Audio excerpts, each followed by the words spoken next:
Okay, so when you get the parcels, you'll have a backing, which is this, and it'll already have a stud here.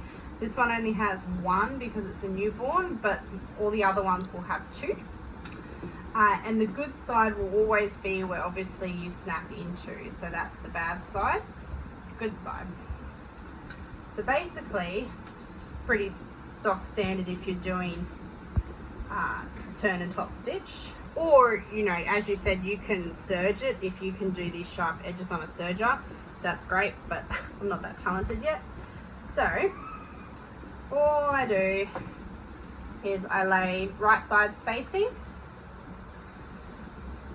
and like that. Sometimes the cuts won't be like perfectly even, but as long as you catch the Suedecloth underneath, that's okay. You may not have to. I clip at especially the wings. Try not to use pins because pull shouldn't be, you shouldn't put holes through pull because it wrecks the waterproofing. So yeah, so I just use clips. Same with your elastics as well. You don't want to penetrate, like you don't want to put holes in the pull more than you have to. So yeah, you can pin this bit if you want to, I don't have to. So these bits here, these little dots, they're your elastic marks. So here, here, here, here, and then at the front. These are your wing snaps. You don't have to worry about these at all. It's just where you put your elastics. Okay, so if we go to my machine here, my straight stitch is 4.5 length. It's 4.5 width by 2.4 length, and that's just the default. So obviously whatever straight stitch defaults on your machine, that will do. Okay. So now I line my presser foot up by the edge of the pull. So the Suedecloth will sometimes be cut long, wider because my husband cuts that, but the pull is cut by me and it's always cut to the exact size.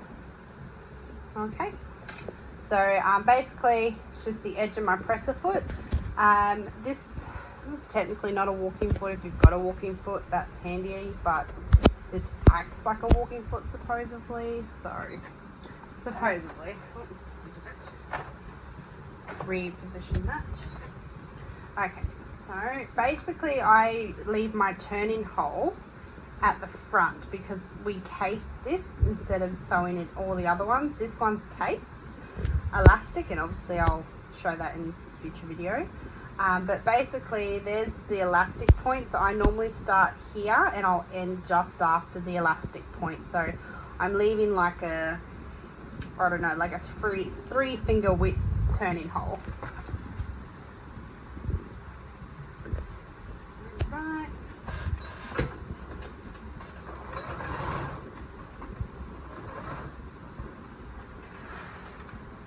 I'll fast forward this bit in the video anyway because it's basically me just sewing around the edges.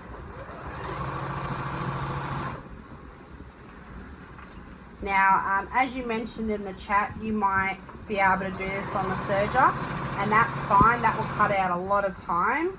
And if you can do that, that's great. I haven't figured out how to do it myself yet. So I just think it's a tension thing, but if you're a whiz with that, then that's great. I might have to get some pointers off you.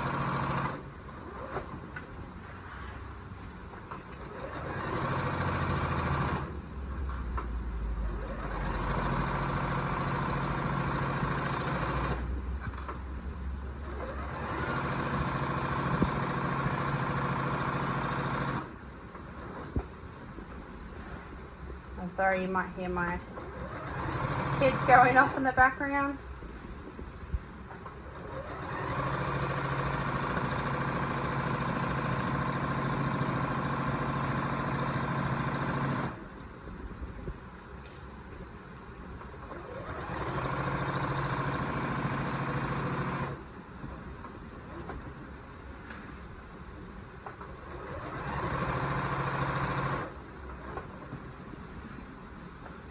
Okay, so we're on the home stretch.